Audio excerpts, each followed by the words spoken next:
ዛሬ እኔ ስቶር ልነግራችሁ ነው የመጣውና ምን ሆነ የመሰላችሁ የዛሬ 15 ዓመት ማለት ነው 2011 ይሄ ቤተ ክርስቲያን ራሱ ምስክር መስጠት ነበረብኝ፣ ግን ሻይ ስለሆንኩ ነው። ይሄ ለሁላችንም ለቤተሰብ ይጠቅማል፣ ትምህርት ይሆናል ብዬ ነው የማስበውና ከቨርጂና ወደ ያው በፋሚሊ ምክንያት የልጆች ፋሚሊ ምናምን እዛ ሄድኩና በጣም ይበርዳል፣ ሀገሩ በጣም ይበርዳል፣ አይዋ ይበርዳል፣ ብርዱ በጣም ከባድ ነው።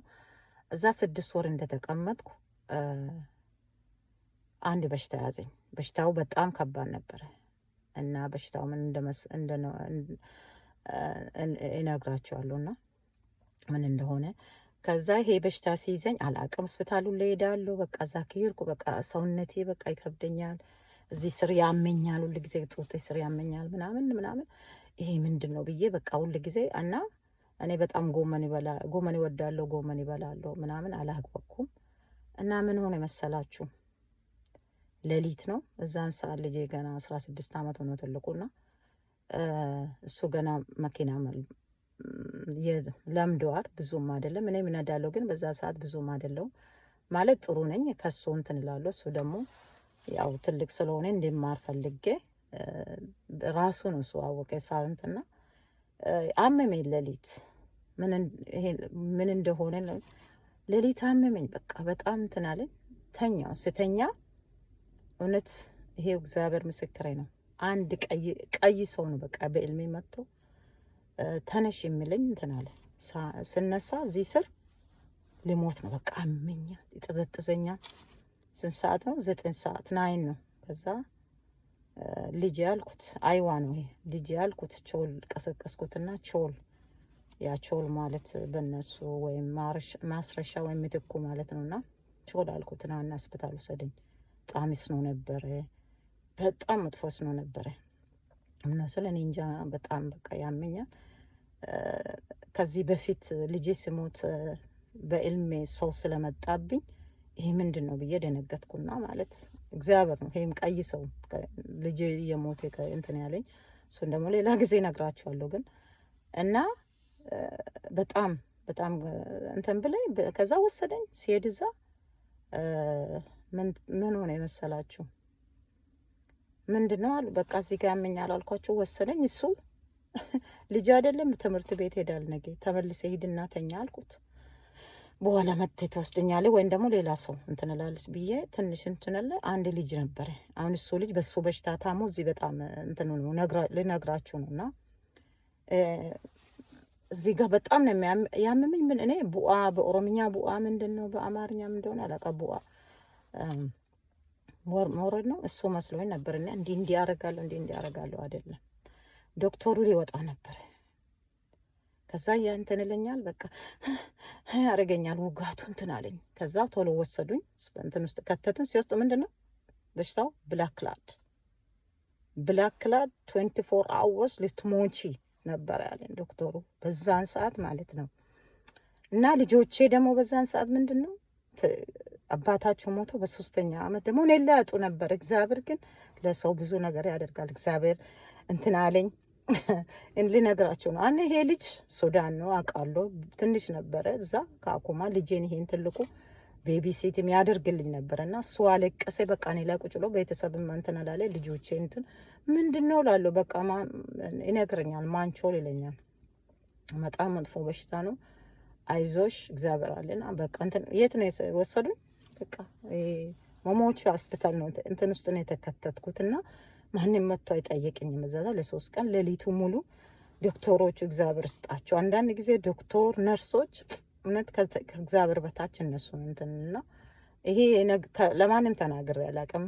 ግን ከዛ ወሰዱኝ። እዛ ሂጄ ሆስፒታል ካስገቡኝ በኋላ እዛ እንትን ካሉ ቀስ ብለው በአንሶላ ነው እንደሚያደርጉኝ። ከእንትን ካለ ደሙ ወደዛ እንዲሄድ ብለው መርፌ ተወጋው ሌሊቱ ሙሉ። በቃ እንዴት ጸጉሬ ጠቅላ እንትን አለ።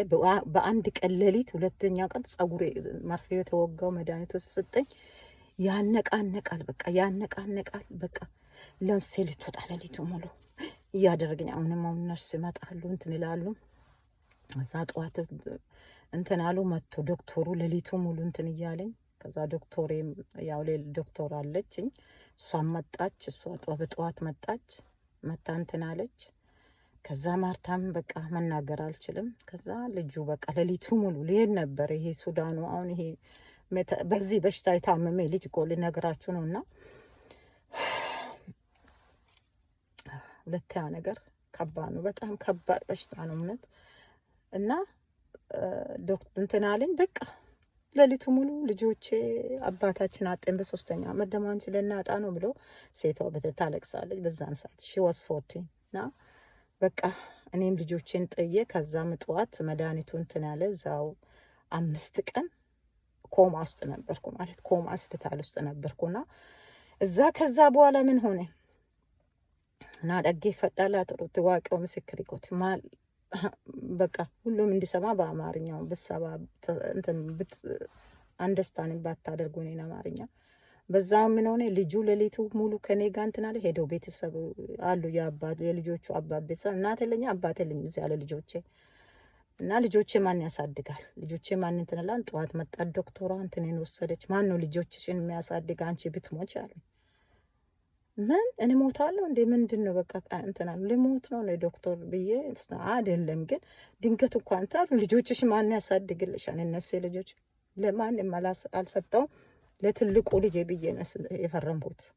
ትልቁ ልጄ ልጆች ለምን በቃ እሱን ምንም ቢሆን ልጆች አንተ አሳድጋቸው ብዬ ደወልኩለት ቤት ማለት ነው። እና ናይት ልጅ ያለቅሳሉ እነሱ መጥቶ ነው ማየት አይችሉም። 2 ሳምንት ሆስፒታል ቆየሁ። ከዛ ወደ እንትን ያሉ መድኃኒቱ እንትን ያለን ዳኔ። ከዛ ዶክተር እስከ ህይወትሽ እስከሚያልፍ መድኃኒቱ መውሰድ አለብሽ አለኝ። እሺ አልኩት። መድኃኒቱን እንዲወስድ አተደረገ ማለት ነው። ያ ሁሉ ጊዜ እጅ እንትን አለው። 2 ሳምንት ሆስፒታል ተኛው። ቤት የምትበይ ጎመን አትቢ ተባልኩ። ብዙ ግሪን ነገር አትቢ ተባልኩ። አንዳንድ ጊዜ ደግሞ ከባድ ነው መድኃኒቱ። አለ እድሜያችሁ ነው የሚሰጥ። እድሜ አለ እድሜ አይሰጥም መድኃኒት እዚህ ሀገር ታውቃላችሁ። አይዳችሁ ላይ ያለው ነው። አንዳንድ ጊዜ ወርቃችሁ መድኃኒት ሆስፒታል ሄዳችሁ እንትን ካለ እውነት ከባድ ነው። እና ይሄ መድኃኒት እውነት እንትን ያለኝ እንትን እያለኝ መጣ። እየወሰድኩ መጣ። በቀን ጠዋት 4 ወስዳለሁ፣ ማታ 4 ወስዳለሁ፣ ከሰዓት 4 ማታ እንደዚህ ይላልኩ። መድኃኒቱ ለ7 ወር ተወሰረ። ሄድኩ ሆስፒታል።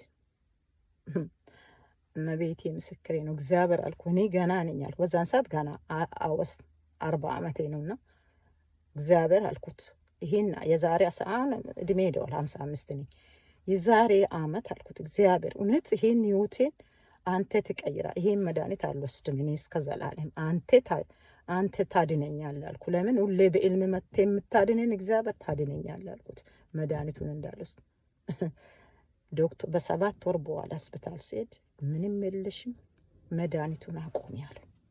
አያችሁ እግዚአብሔር ለሁሉም ነገር እግዚአብሔር ያደርጋል። እግዚአብሔር ካመናችሁ እግዚአብሔር እንትን ለምን ልመጣላችሁ?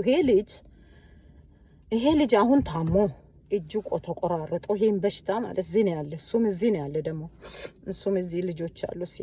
አንዴ እዚህ ጋር መጥተዋል ብሎ ይቆርጣሉ። እጁን ተቆራርጦ እዚህ ጋር ተቆርጧል፣ እዚህ ጋር ተቆርጧል፣ እግሩ ተቆርጧል። አምነርሶ ነው የገባ ምን ነው ብዬ እንትን ስለው በቃ ማርታ አለኝ። ምን ላድርግ አለኝ። መድኃኒቱ እንዴት ነው የማይሻለው? እድሜ ዝም ብለህ እንዴት አድርጌ ነው የመጣ አልኩት። እኔም ማቆ እድሜና እሱ የምነግረኝ እድሜ አንድ አይደለም ስለማቆ ማለት ነው። ልጄን ይሄን ትልቁ አሁን ትልቁ ልጅ አሁን 32 ዓመቱ ነው። እነሱ ናቸው ቤቢ ሲተር ብሎ ያሳደገ እንትን ያለው። በዛን ሰዓት እሱ ሜቢ ላክ 15 ዓመቱ ነው። አሁን እሱ ምንድነው 35 ይላል። እዚህ መድኃኒቱ አድንም ዶክተር 15 እድሜም ካላችሁ በእድሜያችሁ ነው የሚሰጡ። ፕሊዝ ከአፍሪካ ከኢትዮጵያ የምትመጡ አበሾችን ብኖራችሁ ቤተሰቦቻችሁ እናቶቻችሁን በእድሜያችሁን ቀንሶ እንትን አትበሉ። መድኃኒቱ ሄዶ አይነካም። በቃ እድሜን አትቀንሱ። በቃ ይሄ ሌላችሁ ነው።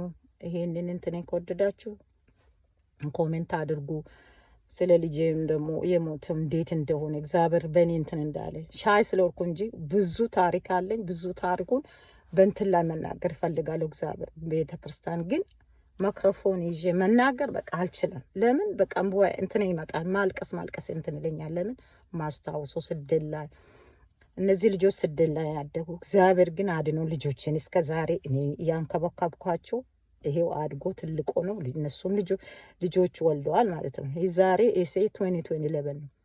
እኔ እና ለምንድን ነው ሰዎቿም በክላክ እንትን ምንድን ነው ብላድ ክላድ የሚሉት ብዙ ሰው በሱ እየሞቱ ነው። እግሬ ሄዳል። በዛን ሰዓት ምርመራው ዶክተሮቹ ጥሩ ናቸው፣ ግን በሽታ እድሜያቸውን አትቀንሱ። በእድሜ የቀሩ መድኃኒት አለ እድሜ አይሰጥም።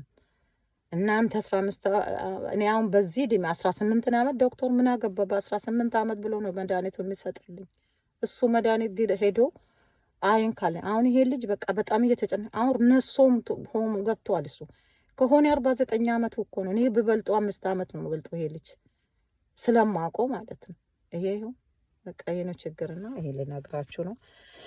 ስላዳመጣችሁን ባላ ቴንኪው በጣም ወዳችኋለሁ።